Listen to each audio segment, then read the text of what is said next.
Siglo IV después de Cristo, el Imperio Romano era un difícil entramado de naipes al que los pueblos bárbaros, llegados desde las lides del Rin, se empeñaba en derribar. Y lo cierto es que lo consiguieron, con tenacidad, con esfuerzo, pero aquel Imperio Romano que duró tantos siglos, un milenio, pues acabó por derruirse. Esta noche os contamos la historia de una de las mujeres principales de aquel decadente tramo histórico, Gala Placidia, una mujer sumamente interesante, muy bella y que dio mucho que hablar. Hija de emperador, hermana de emperadores, madre de emperador y sobre todo, y lo que más nos llama la atención, reina de los bárbaros.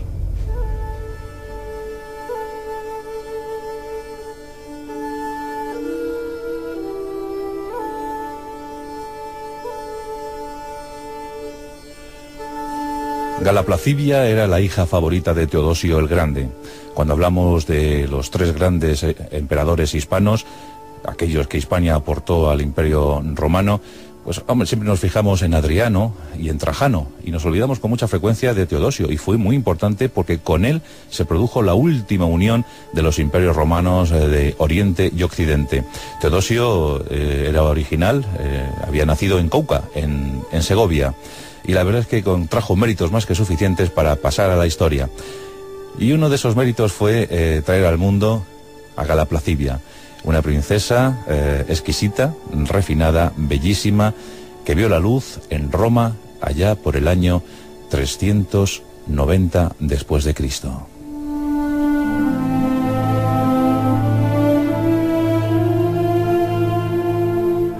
En el 395, tan solo 5 años más tarde, tuvo que asumir la pérdida de su padre.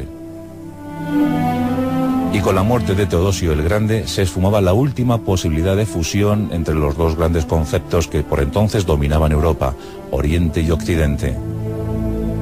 Ese año 395 es un año muy curioso porque en esa fecha Alarico I también consiguió unificar el poder de todas las tribus visigodas, es decir, los godos establecidos en Occidente. Pero ese mismo año también nacía Atila, el gran emperador de los hunos y azote de Dios. Por tanto, un año decisivo, la muerte de Teodosio, el surgimiento de Alarico y el nacimiento de Atila. Pero en ese año se fracturaba definitivamente el Imperio Romano. Nunca más volvería a unirse. Los hijos varones de Teodosio asumían el mando de las dos potencias, Honorio en Occidente, Arcadio en Oriente. Y de esa manera comenzaron a discurrir los caminos de estas dos entidades, unidas por el idioma, unidas por la forma de entender la vida, pero separadas por tantas y tantas cosas. Los bárbaros pactaron con Oriente.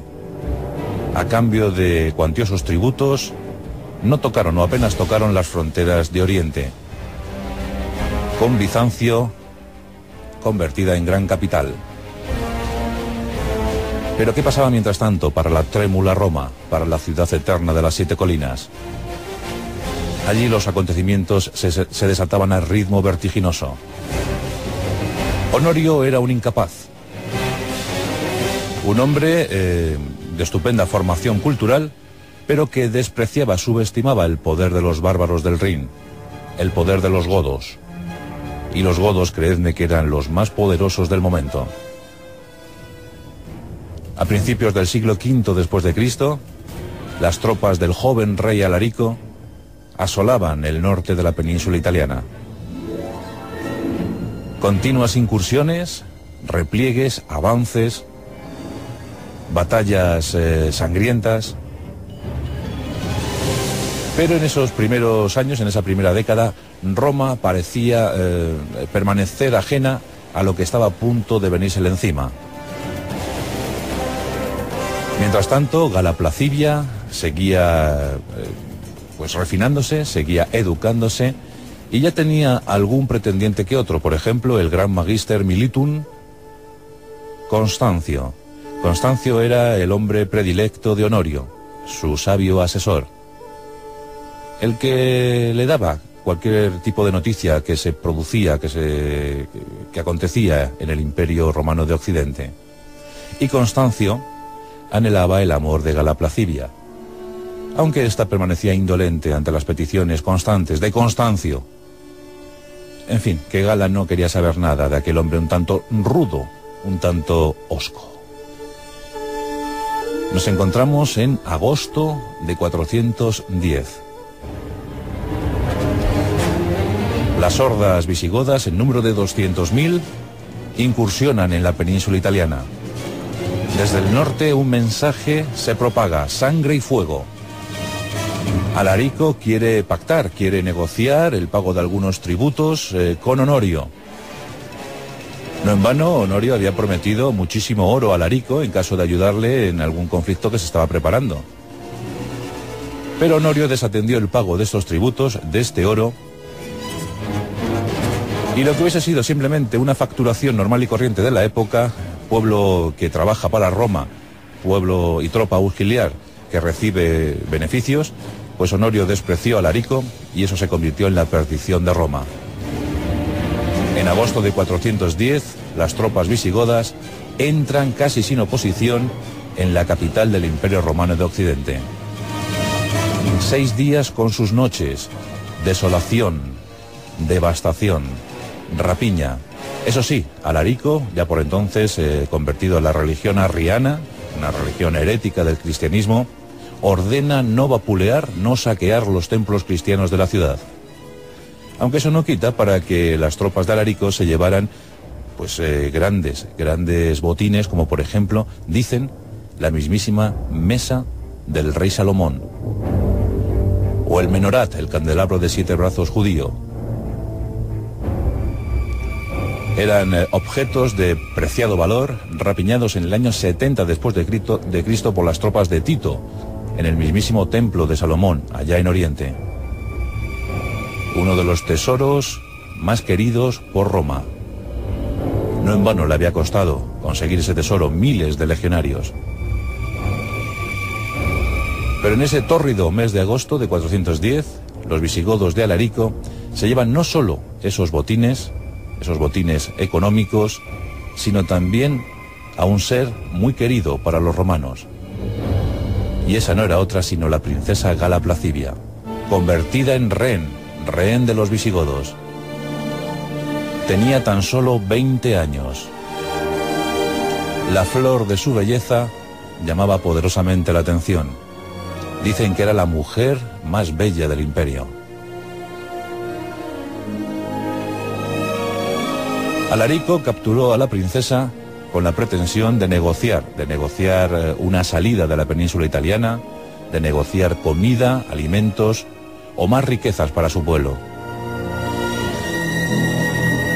Era desde luego un rehén muy apetecible e intercambiable por cualquier cosa que se pidiera. Y así, el pueblo visigodo, una enorme columna, una enorme hilera de 200.000 personas, porque los godos viajaban con las tribus, con las familias, mujeres, niños, ancianos. Los godos se desplazaban, era un pueblo nómada, buscando, ansiando un lugar, un territorio al que llamar patria. Los 200.000 godos salen de Roma. Y en un suntuoso carruaje viajaba Gala Placidia, custodiada por la guardia personal de Alarico. Y en esa guardia personal se encontraba el príncipe Ataulfo, pariente cercano de Alarico y que pronto se fijó en la belleza de Gala. ¿Y quién no?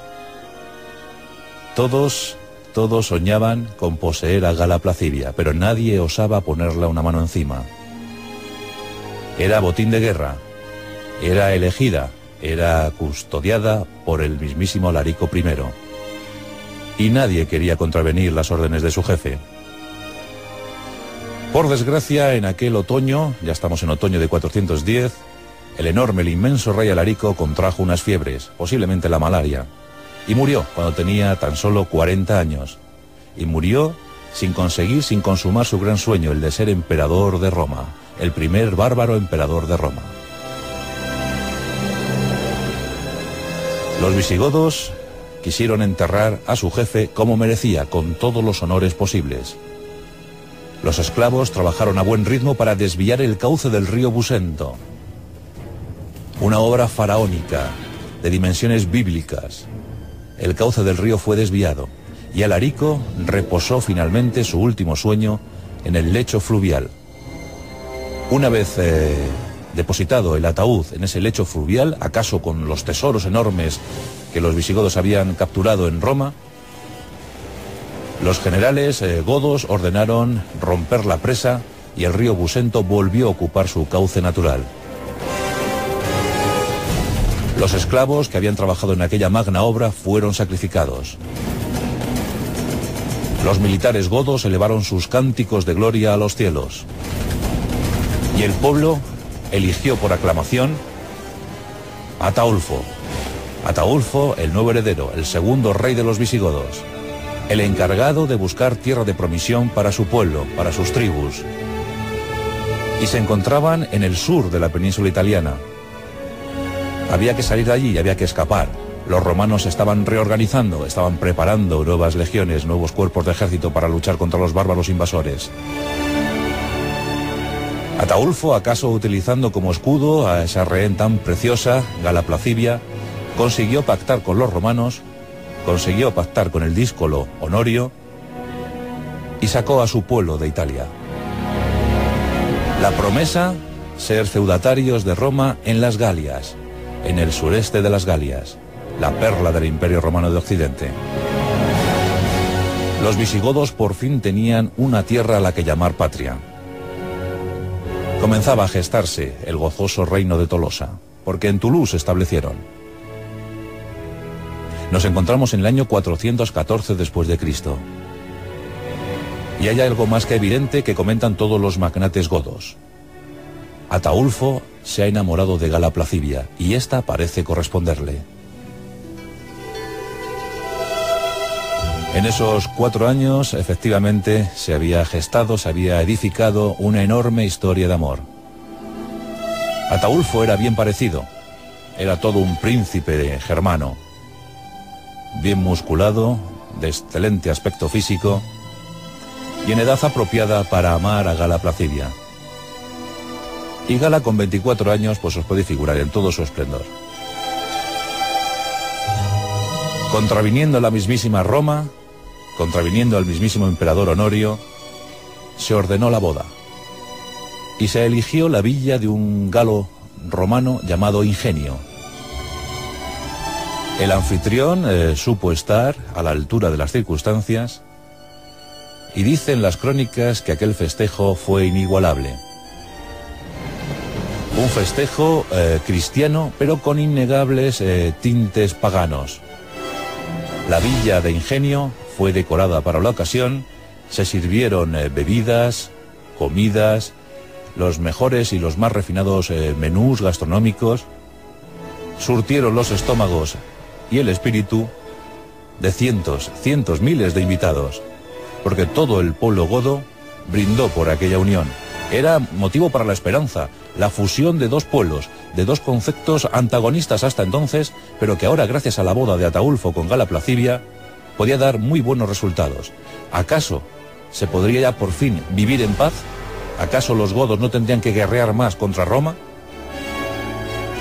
Pues ni mucho menos. Constancio, el magister militum de Honorio, empezó a medrar. Se mostraba celoso, envidioso de la suerte de Ataulfo, y animó al emperador a proclamar la guerra contra los visigodos. Honorio accedió. La boda de su hermana Gala Placivia había sido una infamia, un ultraje para el pueblo romano. Con presteza se organizaron los ejércitos de Roma. Se recurrió a la alianza con las tribus bárbaras del Rin. Una inmensa mole guerrera encaminó sus pasos hacia el sur de las Galias. Y la guerra estalló, con total virulencia. Batallas sangrientas, miles de muertos. Los godos apenas podían resistir el empuje furioso de los romanos. Constancio estaba determinado a recuperar a Gala Placivia y matar con sus propias manos a Ataulfo, al rey Ataulfo. Fue una campaña relámpago, en la que los visigodos no tuvieron otro remedio sino retroceder. Tuvieron que replegarse hacia el sur, y en el sur se encontraba la fértil Hispania. En el invierno de 414-415, el pueblo godo al completo, los visigodos al completo, atravesaban los Pirineos para llegar a Hispania. Venían huyendo de los romanos, y su primer asentamiento, su primera capital, fue Barcino, la actual Barcelona. Por entonces en posesión de los vándalos. Ya sabéis que en otoño de 409, vándalos, suevos y alanos habían irrumpido con estrépito en Hispania, otra de las perlas del imperio. Y nadie había podido contenerles porque por entonces ya no quedaban legiones acantonadas en este territorio.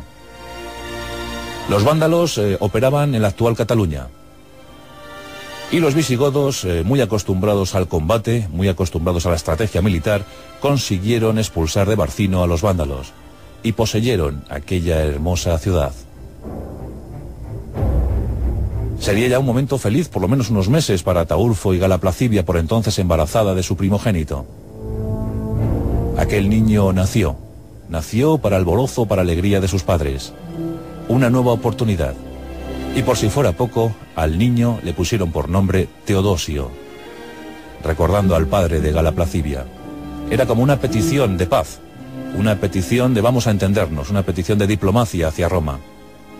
Pero Honorio no quiso saber nada de su sobrino, y menos ya de su hermana rebelde. Entre los visigodos también existían las conjuras. De hecho, de todo el listado de los reyes godos, más de la mitad no murieron en la cama, sino en medio de conjuras, venenos, asesinatos. Y Ataulfo no permaneció ajeno a esa leyenda negra. Nos encontramos en agosto de 415 después de Cristo. Unos magnates godos se han rebelado contra el que entienden blando Ataulfo. Dicen que el rey está dominado por los efluvios de la romana, que es ella quien en realidad domina al pueblo godo, quien en realidad toma las decisiones que deben dirigir al pueblo godo. Dicen que Ataulfo ha sido víctima de un sortilegio, ha sido víctima de un embrujo, el de la princesa Gala Placivia. Sigerico se pone al frente de la conjura y manda a un enano llamado Dubius para que asesine al rey. Dubius encuentra a Ataulfo en las cuadras reales de Barcino. Por entonces Ataulfo estaba muy apenado porque su hijo Teodosio había fallecido de forma prematura. Hay un hermoso ritual para enterrar al niño. Dicen que fue depositado en un ataúd de plata y que de esa guisa fue a la catedral de Barcino, a la catedral de Barcelona, y que allí fue sepultado in eternum. Ataulfo, apenado por la desaparición de su primogénito, meditaba en esas cuadras reales, contemplaba a sus caballos, y en medio de la penumbra surgió Dubius. Dubius desenvainó su espada y asestó un golpe mortal por la espalda al rey Ataulfo. Gala Placivia conoció la noticia y corrió rauda a las cuadras reales. Allí encontró moribundo al rey Ataulfo. Dicen que se abrazaron en un tremendo momento de agonía. Ella era consciente de la suerte que podía correr, pero sobre todo lo que inundaba de pena su corazón era la desaparición del hombre al que más amó, el rey Ataulfo. Ataulfo llegó a susurrar que el heredero, su heredero, debía ser su hermano Balia, el valiente Balia, un príncipe que había demostrado un ardor combativo sin igual en la campaña contra Roma. Pero Sigerico llegó a tiempo para autoproclamarse rey de los visigodos. Ataulfo falleció y Sigerico llegó al trono. Comenzó una semana trágica para el pueblo visigodo. Sigerico sometió a toda suerte de vejaciones, a toda clase de humillaciones a la reina Gala Placivia. La dio el tratamiento de esclava, la torturó, la hizo caminar descalza en compañía de otras esclavas durante 24 kilómetros, mientras él, con sus gregarios, con su guardia personal, pues vigilaba de cerca la comitiva a lomos de sus caballos. Gala Placidia soportó todo esto con absoluto estoicismo. Pero aquello duró tan solo 7 días, una semana. Balia, como digo, valiente, supo reunir a cuantos efectivos pudo y a cuantos apoyos dentro de la nobleza supo para derrocar a Sigerico y asesinarlo. Balia asumió el poder de los visigodos. En tan solo una semana, 3 reyes tuvieron los visigodos. Y Balia, siendo muy respetuoso con la que había sido su cuñada, su reina Gala Placidia, enseguida envió mensajeros a Roma para provocar el intercambio. El pueblo visigodo andaba hambriento. Era un problema endémico el de las hambrunas visigodas. Y consiguió hablar con Honorio para canjear a Gala Placidia, devolverla a su mundo romano, a cambio de 600.000 modios de trigo. Los romanos accedieron. Constancio por fin pudo hacerse, no con el corazón, pero sí con el cuerpo de Gala Placidia.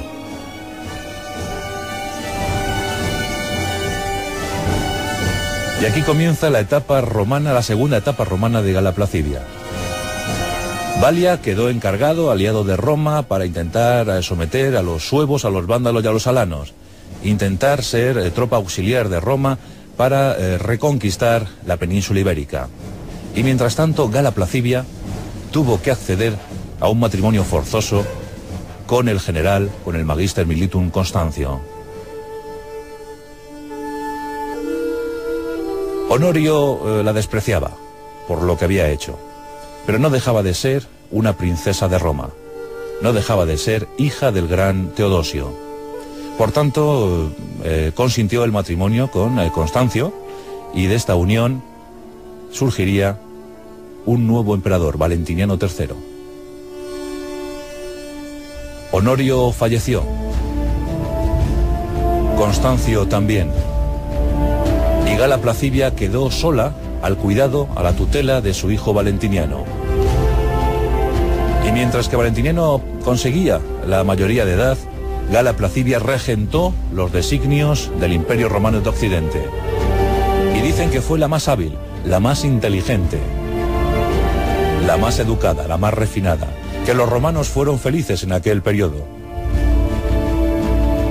Y finalmente Gala Placidia consiguió el sueño de ver a su hijo en el trono de Roma, en el trono de Occidente. Por tanto, hija de emperador, hermana de emperadores, madre de emperador y reina de los visigodos. No está nada mal.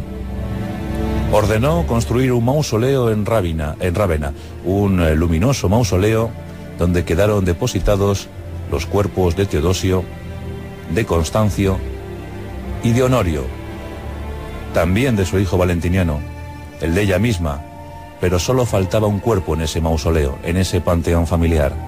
Sí, estaba rodeada por hombres importantes de su vida, pero faltaba su gran y definitivo amor, su único amor, el hombre al que se entregó por completo, en cuerpo y alma. Faltaba el rey Ataulfo, que cumpliendo con los rituales visigodos, fue incinerado para que su alma pudiera ascender más rápidamente a los cielos. Gala Placidia falleció en el año 450 después de Cristo, tenía 60 años, y dicen que no había perdido en ese tiempo ni un solo ápice de su belleza. Fue la mujer más importante del siglo V. Y por fortuna para ella, porque amaba profundamente a Roma, por fortuna para ella no llegó a ver cómo Atila desolaba aquellos territorios natales suyos, y por supuesto no vio cómo desaparecía todo un concepto de vida, toda una forma de entender la existencia. No vio cómo en 476 desaparecía la mismísima Roma. Gala Placidia, gran ejemplo de princesa romana. Y por lo menos durante unos meses existió la posibilidad de que dos mundos tan distintos como el de los visigodos y el de los romanos pudieran caminar en paz juntos, por fin juntos.